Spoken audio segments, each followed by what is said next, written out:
Next, we have our good friends at Cooke Optics. So I'm not going to be shy in saying that we've worked with Cooke for a number of years into um, solidifying the relationship between the two companies. And um, I will also proudly mention that we've tried and hopefully successfully collaborated with the release of this new lens series, the SP3.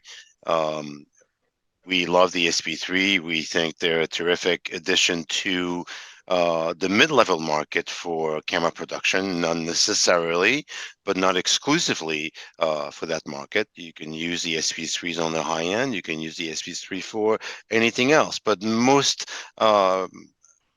definitely, these are going to be very interesting lenses for the mirrorless and the small cinema cameras. So that being said, the Cooke look, we're going to talk about the Cooke look, and Craig's going to do that for us. Hi, how are you today? Hopefully you can hear me okay. Sorry, my voice is a little rough today. I've been traveling the last week or so. Today I'm actually at the B&H facility. They were kind enough to set me up a little space here and loan me some cameras and some lenses to show. Cooke Optics has been making photographic lenses for over a century. Um, and we traditionally stay at the higher end union big tentpole series, multi-camera series television show or feature film workflow. For us, this was an apparent epiphany that we needed to get in with all of the other types of shooting and production that's going on out there. There are a wide variety of cameras and a wide variety of mounts out there nowadays that are used in production. I myself started as a gaffer and then moved into a DP, shooting mostly commercial and corporate work. I am personally based out of Austin, Texas.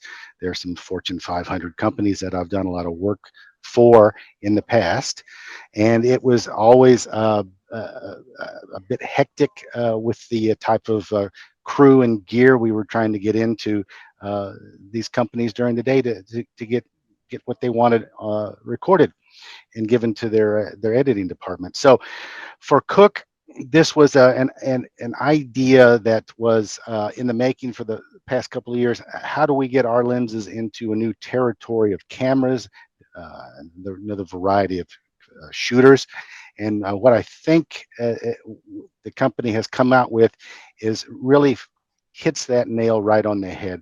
And instead of a slideshow today, I didn't want to waste too much time with the slides. You can certainly go to cookeoptics.com and pull down all the spec sheets and all the visuals that we have that I would have shown you in a slide presentation anyway, probably at a higher res than this would be. What I wanted to do is I actually wanted to bring out lenses. I actually wanted to show you the size of these lenses.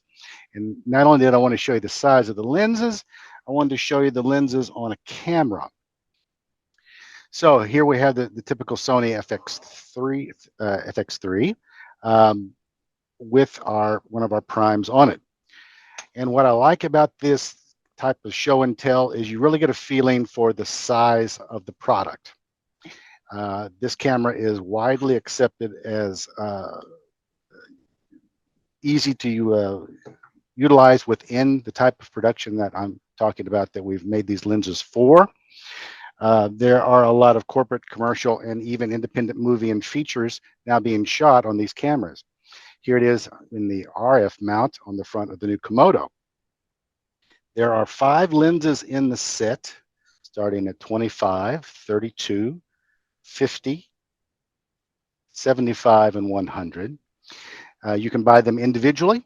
I've actually had some people say they just wanted 1 or 2 specific primes because they could see a way of fitting those into their production very, very well. And the kit comes in 5 lenses. It comes with 2 mounts. All the lenses come native EF mount, already hard mounted on E-mount. Sorry, so many mounts nowadays. I'll get to that in a minute. And also in the kit, with any purchase single or in the kit of 5, you also get the RF mount, and those are interchangeable. And that's one of the new things about our lenses. This series of lenses is interchangeable mount. Right now there are going to be 4 that will be the Sony E mount, the Canon RF mount. We will soon be launching the L mount, and we may may launch the M mount shortly after that. So knowing that there's such a wide variety of cameras out there in production, we felt like we needed to be able to service a lot of different mount interchangeabilities so that anybody could utilize this series of lenses in their production. These are quite small for a Cooke lens. Again, I'm holding holding right here the 75. This is a 75 millimeter. These are all front threaded, so you can put clears or ND filters on them.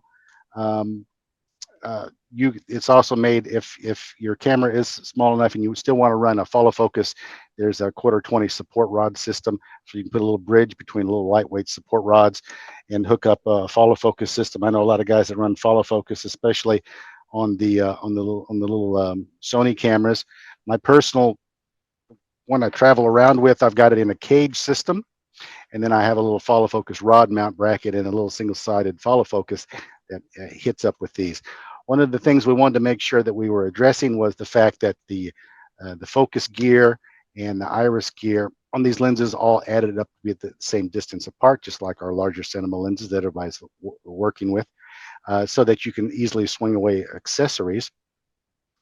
We also wanted to make sure that you could grow into other series of lenses made by Cooke. These are called the SP3s. Their purpose is to emulate a look from one of our legacy lenses called Speed Panchros. And what everybody seems to like about the Speed Panchro look is it gives excellent skin tones and flesh reproductions to the camera sensor. And that's been one of our main driving points for decades now, is the Cooke look. And that's really centers on the sharpness of the center of the lens with the roll off to the sides. So it allows you to keep your subject sharp and tack focus and on target for your viewer to see in a pleasing environment. I would personally call the case that they ship in a servicing kit. I would not call it a field case, because it comes with the additional shims and mounts for you to swap out. I think if I were still out there shooting today, these lenses are so small, I would get a semi-rugged soft case to put them all in with the mount option that I'm shooting on the camera platform I'd be shooting on for quite some time, and leave the hard case, the other shims, back in the office, so that if you then your production's changed over to another format later on, you could open that kit up, swap out to one of the other 4 mounts that we're going to have available for these lenses. I think this is a sweet spot in speed and size compromise for most of the shooters out there. They're all a T2.4. Again, they're all threaded on the fronts, either 58. The only one that's a little different is the 100 millimeter, which is front threaded 77. But again, we still maintain the characteristics for follow focus and iris adjustments in that same platform as well. I think it's coming into a price point that makes it worthwhile to investigate. Our dealers, including B&H here, have demo kits available. I would suggest that you give them a call and try to get in line to see a demo, if you're especially on the East Coast, West Coast. If you're on the West Coast, you certainly can call up our office, our headquarters in Burbank, and ask to stop by, bring your own camera, take a look at this, compare it against some of our other lens series if you'd like to at that time, and check out the side-by-side comparisons that we can do with the Speed Panchro I lenses as well as the SP3s. They intercut remarkably well, and that can be a deciding factor, especially if I was doing a 2-camera over-the-shoulder interview situation. I can see the 2 platforms cutting very well together. They travel very well. They're a solid metal construction. There's only glass and metal in these lenses, and they can be serviced just like any of the other series of lenses that we've been making for 100 years. So that in essence is all I wanted to say today. I really just wanted to show everybody what you can get away with nowadays with the size of camera platforms with this series of lenses. All right. I think that's fantastic. I just want to say, get a Blackmagic new Blackmagic 6K with nail mount, put a series of Cooke lenses on it, and then there you go, right? There you go. You know, and then you didn't really break the bank. So I think that's remarkable. Again, questions, after the presentations, just like Craig said, we're very involved in, trying to market these lenses to the industry. So if you have any questions and if you want to see these lenses, we have 2 demo sets. There's a lot of demand for them, but we'd be more than happy to accommodate people who may have a need, for testing them. We've also done our own testing here between the Speed Panchros full frame that we have and the SP3s, and they cut remarkably well between one and the other.